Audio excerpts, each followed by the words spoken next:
Imagine getting a 30% raise and realizing you're poorer than you were a year ago. The number went up. Your buying power collapsed. The measuring stick broke. When trust in a currency evaporates, people don't stop measuring value. They just measure it differently. In multiple currency crises, one of those reference points was a hamburger.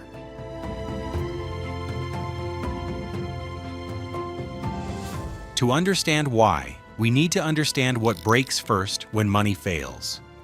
Money does three things: medium of exchange, store of value, and unit of account. That last one breaks first. In 1998, the ruble lost 70% of its value in 3 weeks. Imported goods doubled overnight.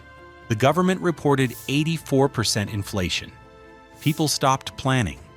A unit of account is the common measuring stick for value.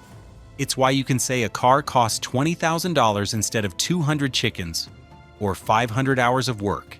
It lets you compare prices, track income, make decisions. In Russia, that measuring stick became elastic. Prices were written in rubles, but rubles meant something different every week. When the ruler keeps changing size, every measurement is wrong. You can still buy things, you can still hold cash, but you can't plan. And when millions of people can't plan, economies seize.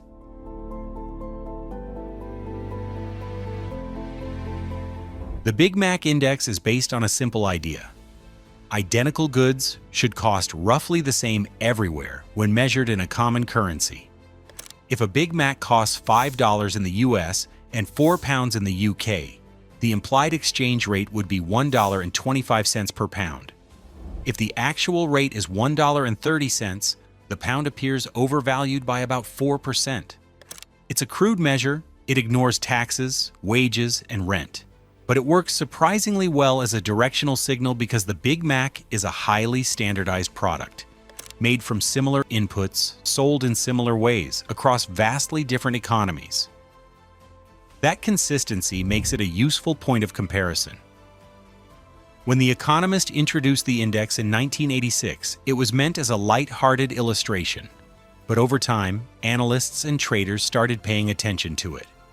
The index showed the euro as overvalued before its early 2000s decline, and it repeatedly highlighted persistent currency misalignments that official rates often glossed over. Why? Because a burger price reflects reality. Local wages, local costs, local demand. What people can actually afford. It doesn't replace currency theory, it sidesteps it.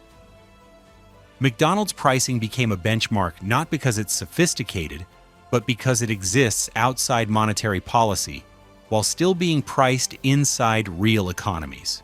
The burger is relatively constant. The currency is what moves. The realization isn't that McDonald's is special. It's that people will measure value with or without a functioning currency. During inflation, people naturally shift how they think about prices, not in dollars, but in weeks of groceries or months of rent. The currency becomes secondary. The purchasing power becomes primary. McDonald's revealed this at scale. Their pricing stayed consistent when official numbers didn't. That made it useful, not because it replaced the currency, but because it exposed when the currency stopped working as a reliable measure.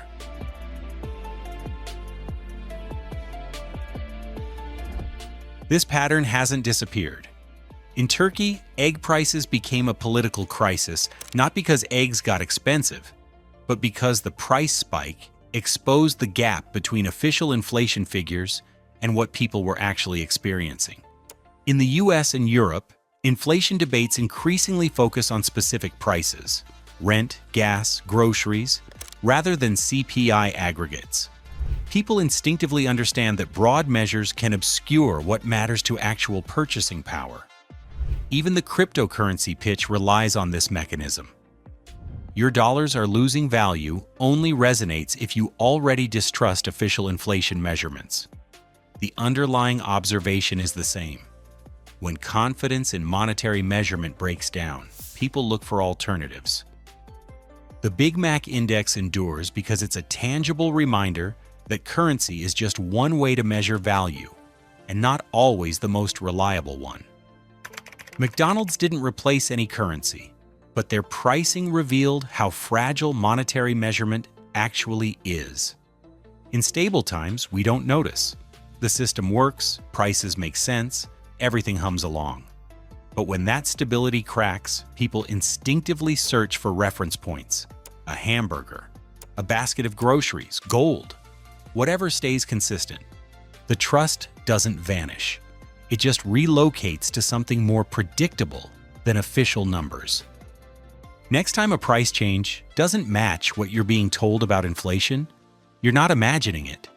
You're doing what people have always done. When the official measurement stops aligning with reality, you're checking against something you can verify yourself.